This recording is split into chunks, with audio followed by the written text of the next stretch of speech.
Merhaba arkadaşlar. Bugün üzüm reçeli yapıyorum.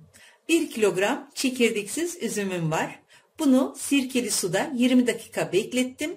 Birkaç suda yıkadıktan sonra iyice suyunu süzdürdüm. Artık üzümler reçel yapımına hazır. Öncelikle bu taneleri tek tek salkımından ayırıyorum.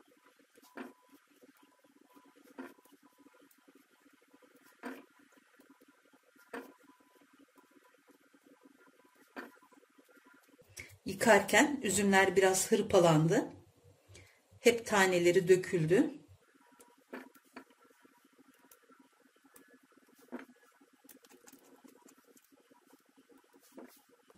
Tüm üzümleri ayıkladım. Şimdi tencereme alıyorum.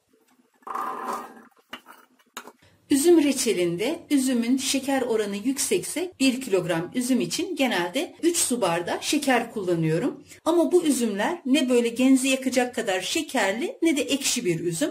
Tam böyle orta ayarda. O yüzden bunlara 4 su bardağı şeker ekliyorum. Şöyle 1 bardak, 2, 3 ve 4.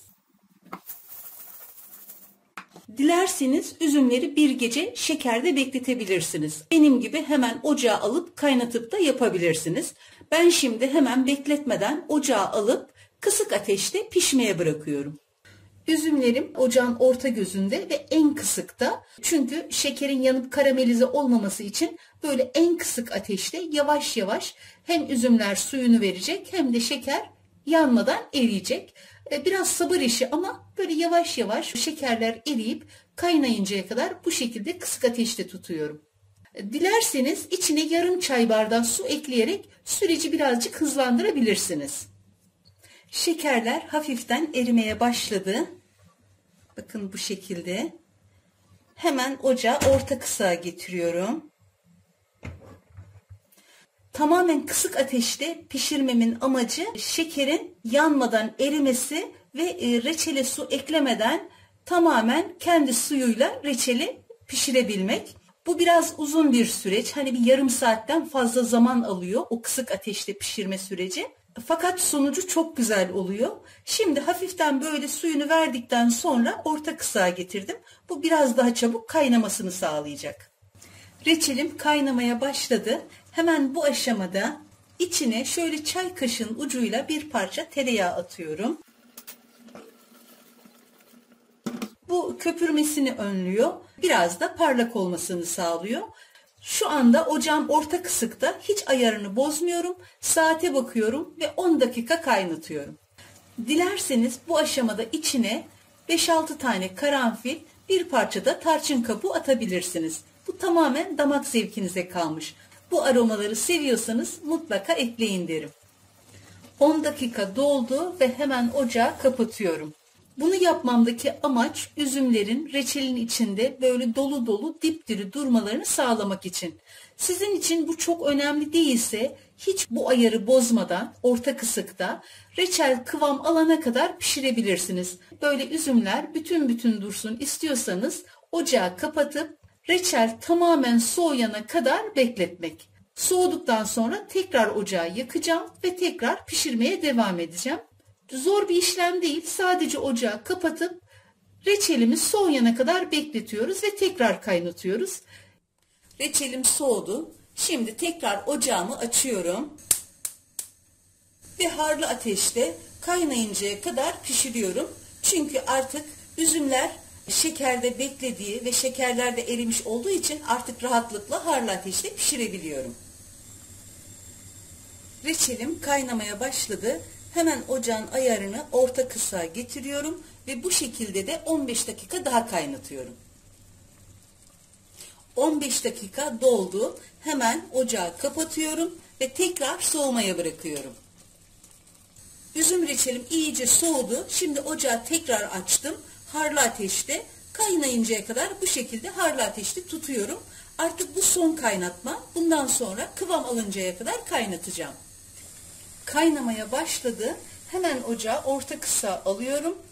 Bu şekilde kıvam alıncaya kadar kaynatıyorum. Ama şimdi hemen içine bir çay kaşığı limon tuzu ekliyorum. Şöyle Dolu dolu değil. Şöyle bir karıştırıyorum. Ve 5'er dakika arayla kıvamına bakıp ona göre ocaktan alacağım.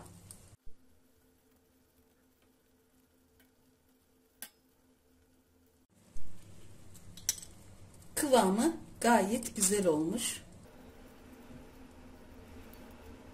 Hemen ocağı kapatıyorum ve kavanozlara dolduruyorum. Önce bir kısmını sunum tabağına alıyorum.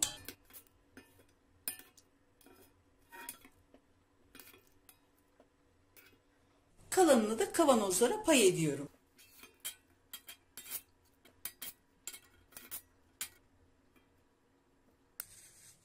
Kavanozumun ağzını temizce siliyorum. Kaynatılmış temiz 0,1 kapakla ağzını sıkıca kapatıyorum. Şöyle 3 geri 1 ileri yaparak böyle sıkıca kapatıyorum. Bu şekilde ters çevirmemize gerek kalmıyor. Reçelim tamamen soğudu. Bu şekilde. Kıvamı da böyle. Taneleri görüyorsunuz.